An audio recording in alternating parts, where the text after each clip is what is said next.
Hoje, dia de Santa Isabel de Portugal, um dia muito especial para meus queridos irmãos portugueses. Em homenagem aos nossos irmãos portugueses, eu pedi autorização para o Padre Pio para, no programa de hoje, falar dessa santa maravilhosa. Eu tenho a impressão que, para os portugueses, o que eu vou comentar aqui vai ser chover no molhado, mas para muitos pode ter novidades aqui. E para os brasileiros, evidentemente, vai ser muito bom conhecer a vida dessa santa maravilhosa, que era franciscana como o Padre Pio, da Ordem Terceira, e hoje ela é chamada carinhosamente como a Rainha Santa, em Portugal, né, pela vida, pelos milagres dela. Ela tem uma similitude com o Padre Pio, que você vai ver no final da história ou mais para frente, você vai ficar sabendo. Salve Maria, queridos irmãos da grande família Regina Fidei, Portugal e Brasil. Meu nome é Odair Gutierrez e esse é o programa Padre Pio.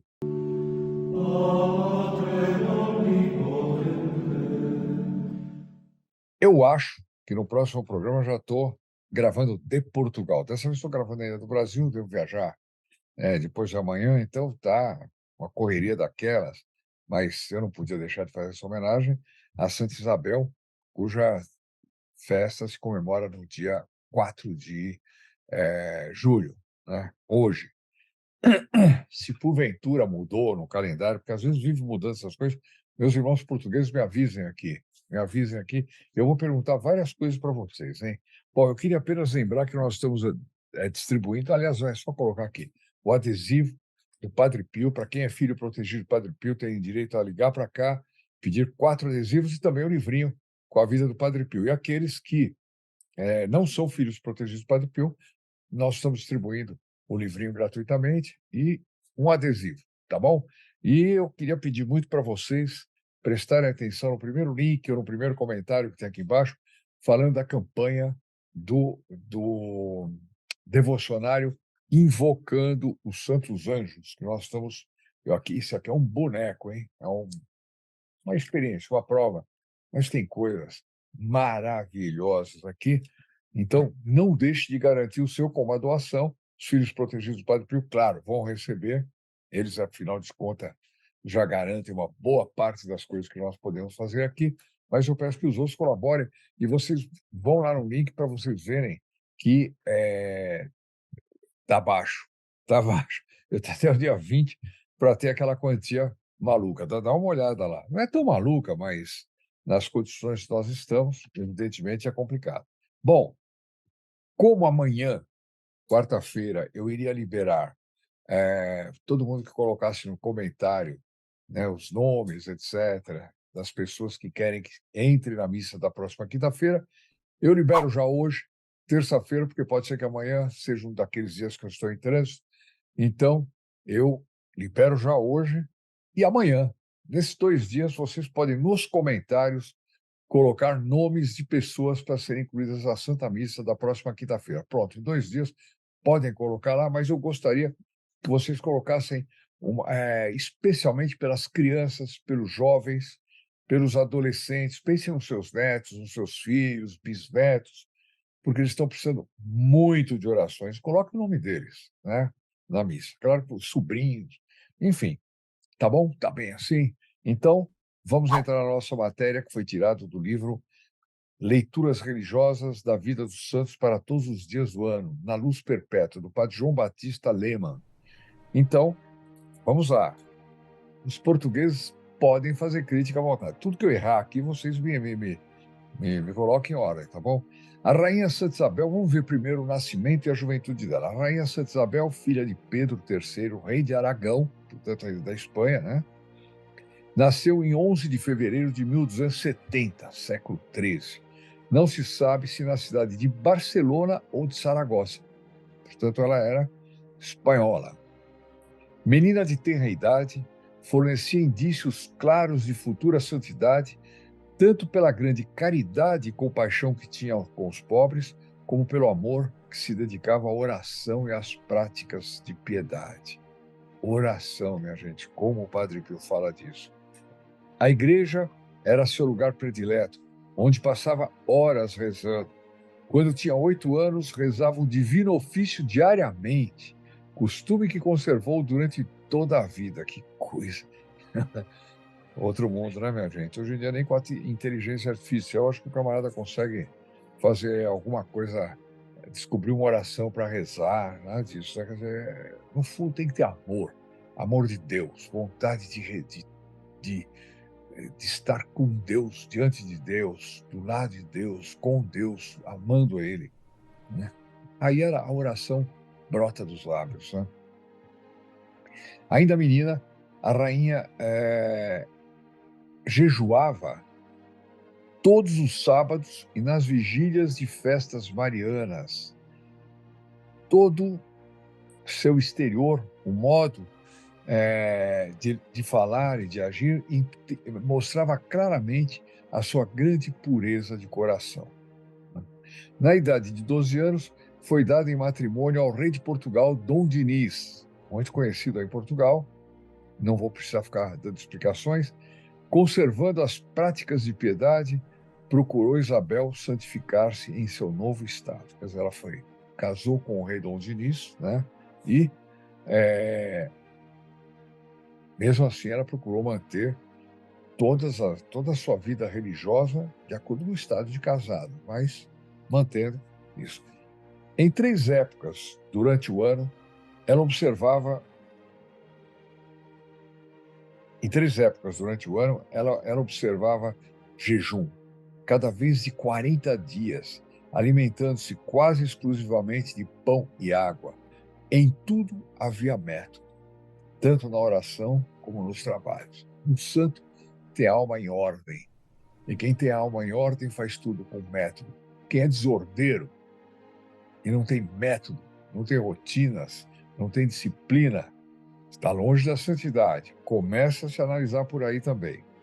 Bom, milagres e prodígios da corte lusitana. Nunca alguém a encontrava ociosa, nunca alguém encontrava ociosa, mas sempre ocupada em coisa útil.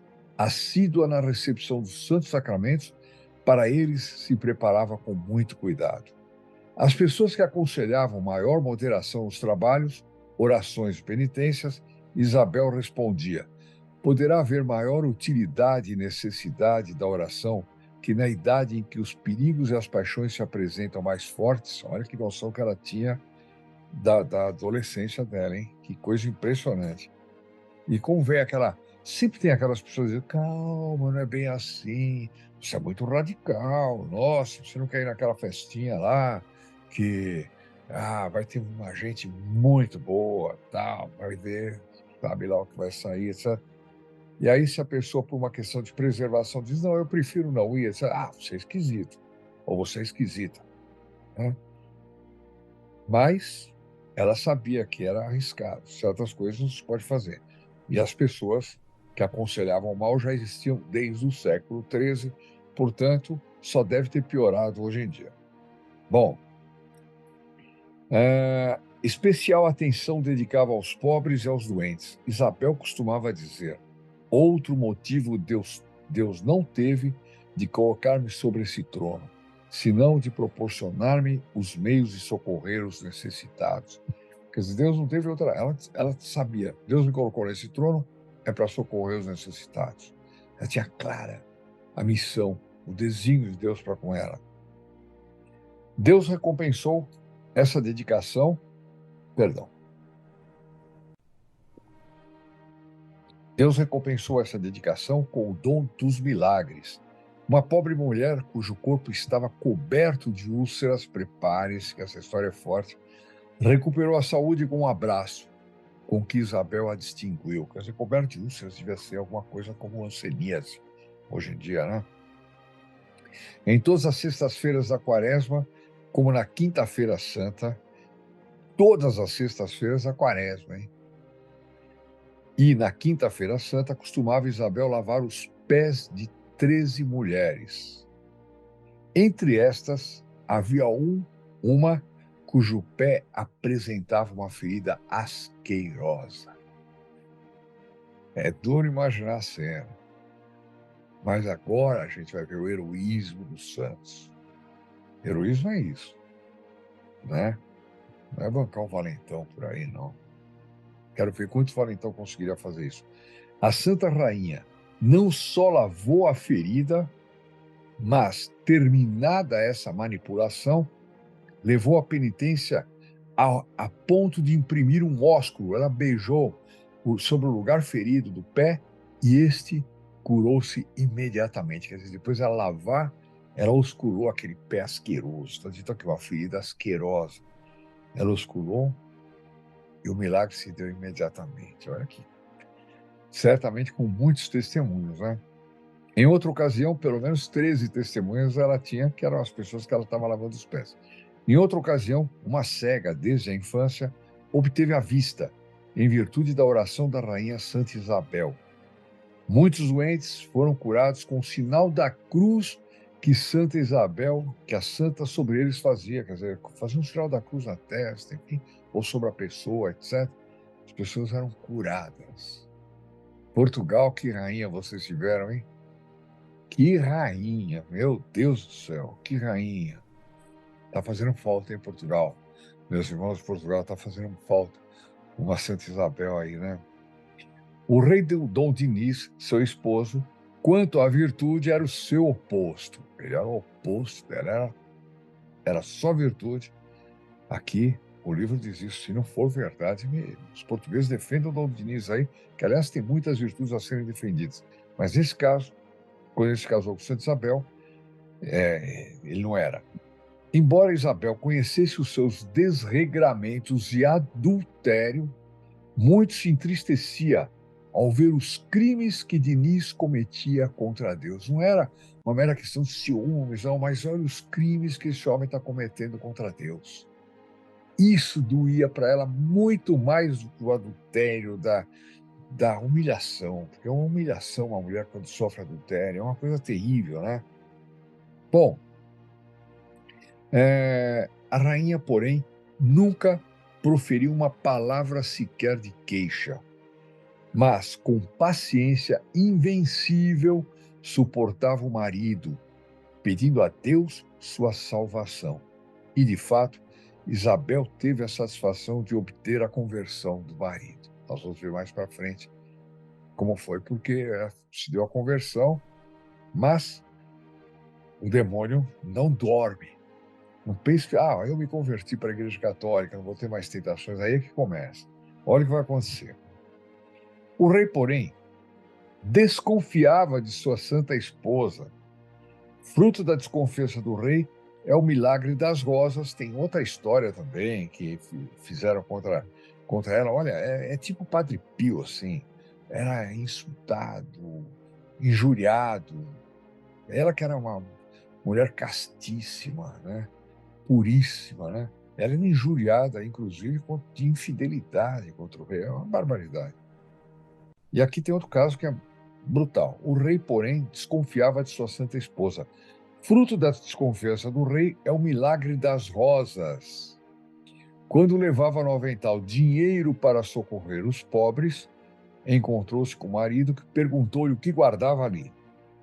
Isabel respondeu-lhe que eram rosas. Ora, estava-se no inverno europeu, quando toda a natureza parece morta e, portanto, não vicejam flores. O rei quis então ver o que ela realmente levava no avental. E vocês pensam que ela mentiu? Não. Ela abriu o avental e surgiram belas e odoríferas, perfumadas rosas. Milagre. Milagre. Mas ela sabia que já estava acontecendo um milagre e que na hora ela estava levando rosas mesmo, né? Noutra ocasião, o príncipe Afonso tinha organizado um levante contra o rei seu pai. Filho dela se colocando contra o pai, Dom Dinis, né? Então, Isabel procurara todos os meios para afastar o filho dos planos sinistros. Pensou o filho matar o pai, etc. Não obstante, houve quem acusasse a rainha de combinação com o filho revoltoso. Olha que barbaridade! Que barbaridade! Isso vai sempre ser assim na vida dos santos, como era na vida do Padre Pio. Sempre. Mentira da mais deslavada. Hoje em dia, se ele se contasse uma coisa dessa, ia dizer, não, é fake news, etc. Padre Pio não fazia milagre, Santa Isabel também não, isso é fake news e tal. Mas, ser injuriado, aí pode, né? Eh, o rei, sem examinar a questão, ou seja, disseram para o rei: olha, seu filho está armando contra mim, e é a sua esposa, a rainha Isabel. O rei, sem examinar a questão, expulsou a rainha do palácio, dando-lhe por morada uma casa de campo. Isabel apelou para Deus, que não tardou em patentear a inocência da rainha. Que dureza, hein? Que dureza. Desde então, reinou a mais completa harmonia entre os esposos. E Diniz começou a tratar sua esposa com todo respeito e consideração. Olha lá. O que que faz a vida de penitência, sacrifício, paciência? Ela mudou um homem com todos aqueles efeitos, né? Caindo gravemente doente, Isabel não se lhe afastou da cabeceira. Não só lhe foi a enfermeira mais dedicada do mundo, mas preparou-o com todo cuidado e amor para a recepção dos últimos sacramentos, que é o que interessa. Quando você tem alguém que está mal, está correndo risco de morte, é muito mais importante você se preocupar com isso. Claro, tem que se preocupar com a saúde da pessoa, mas os últimos sacramentos, meu filho, não deixe também para a última hora. Não deixe para a última hora. Aliás, meu amigo João Fernando, do Rio de Janeiro, está fazendo um trabalho espetacular de visita aos doentes, levando água de Lourdes. Olha, é uma coisa maravilhosa, a qual a Regina Fides se associa e louva, porque realmente é de uma dedicação. Ele e esse grupo todo, que é o grupo ambulatório Sollievo de la Sofferência, é o mesmo número, o mesmo nome do Hospital do Padre Pio, né? Bom, então, ela preparou para os Santos Sacramentos e o rei Dom Dinis morreu cristãmente.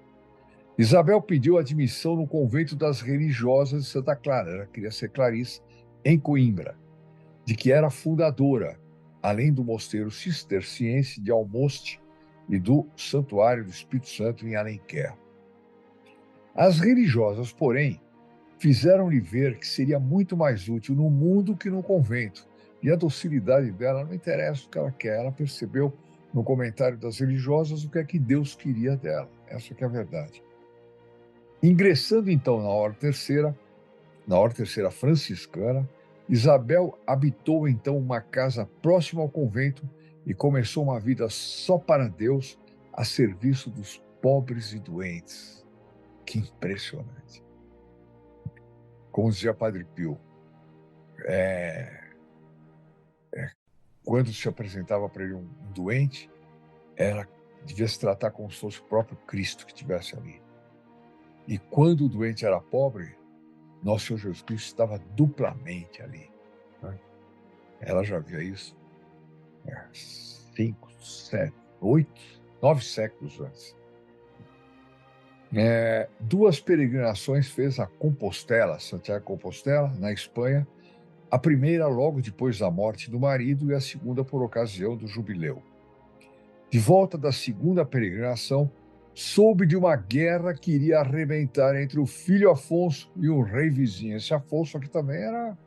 O rei Afonso era da pá virada, né? Pelo jeito ele tinha o DNA do pai lá e não era brincadeira. Só que ele era filho de Santa Isabel. Isabel, que tinha o dom de reconciliar inimizades, pôs-se entre os dois e conseguiu reconciliá-los.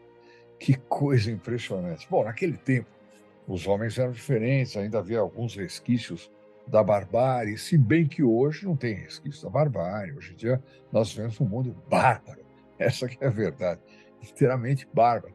Se o mundo voltasse para o que era no século XII, esse mundo que nós vivemos já seria melhor. Se alguém quiser discutir comigo isso, é só você quer ver uma coisa? É só olhar em volta, o jeito como as pessoas se vestem, o jeito como as pessoas entram nas igrejas, meu Deus, que barbaridade. O jeito com que turistas, em Portugal é assim, a gente entra em qualquer igreja, tem turista lá. Ele vê a igreja como se ele fosse gado, né? não faz o sinal da cruz, uma reverência, nada. Ele tira fotografias de coisas que ele também quer olhar depois em casa ou mostrar, eu fui lá na igreja tal. Nada. Será que a gente vive num século sem barbárie? Acho que não, hein? A morte dela, como foi a morte de Santa Isabel? Pressentindo a morte, ela preparou-se com todo fervor, sendo membro da Ordem Terceira Franciscana. Revestiu-se do hábito de Clarissa, que era o hábito da Ordem Terceira, o mesmo hábito feminino, e recebeu de joelhos o Santíssimo Viático, ou seja, a absolvição, a confissão, a extrema-unção, etc., e a comunhão. Além disso, deu conselhos aos filhos de conservar a paz e proceder sempre cristamente.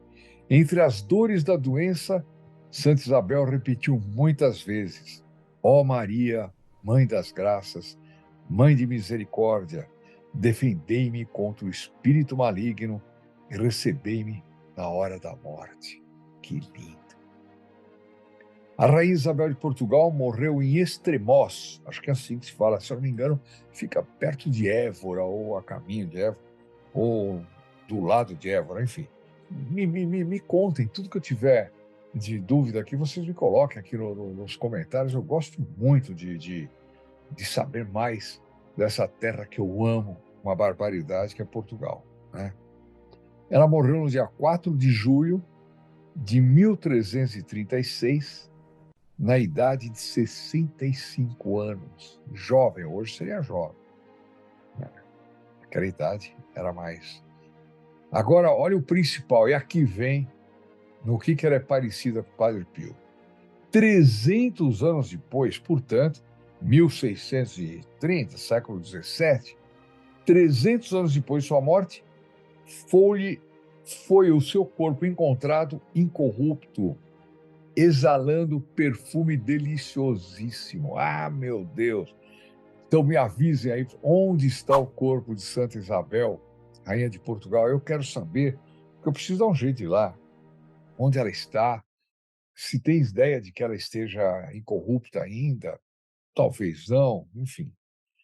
O túmulo dela, aqui não está dito na história onde está o túmulo dela, mas vocês vão me ajudar em Portugal para eu encontrar o túmulo de Santa Isabel.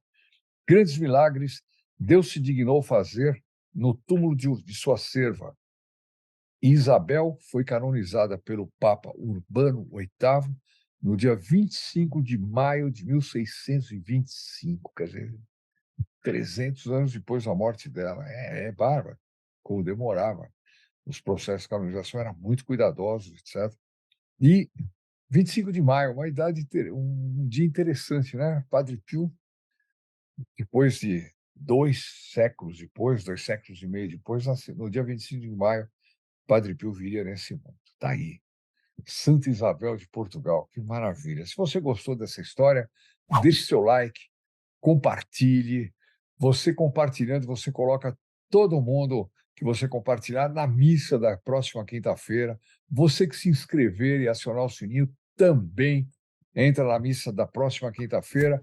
E aí, devidamente inscrito, você liga para a nossa central aqui embaixo e fala: olha, eu quero o adesivo do Padre Pio, eu quero esse livrinho do Padre Pio.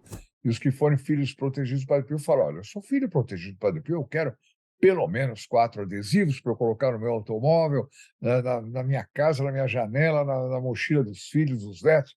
Enfim, não deixam de pedir o quanto antes e não deixem de atender esse pedido que nós estamos fazendo para nós podermos imprimir e distribuir este devocionário que é fundamental.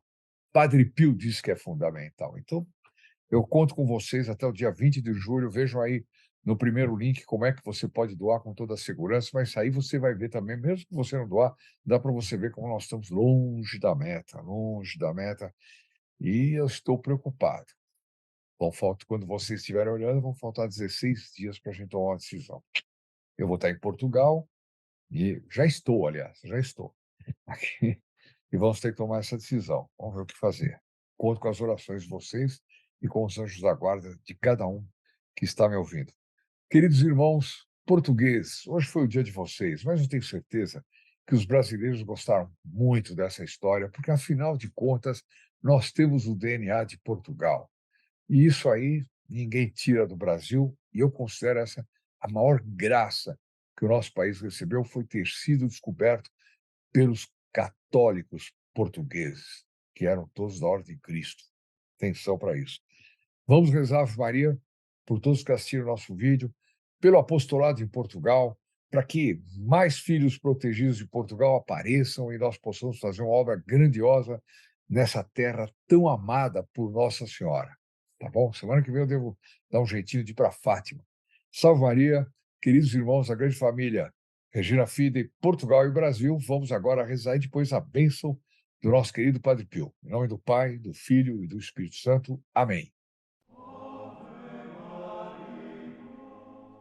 Ave Maria, cheia de graça, o Senhor é convosco. Bendita sois vós entre as mulheres, e bendito é o fruto do vosso ventre, Jesus. Santa Maria, Mãe de Deus, rogai por nós, pecadores, agora e na hora da nossa morte. Amém. In nome del Padre, del Figlio e dello Spirito Santo, così sia. Sia lodato Gesù e Maria e buona giornata.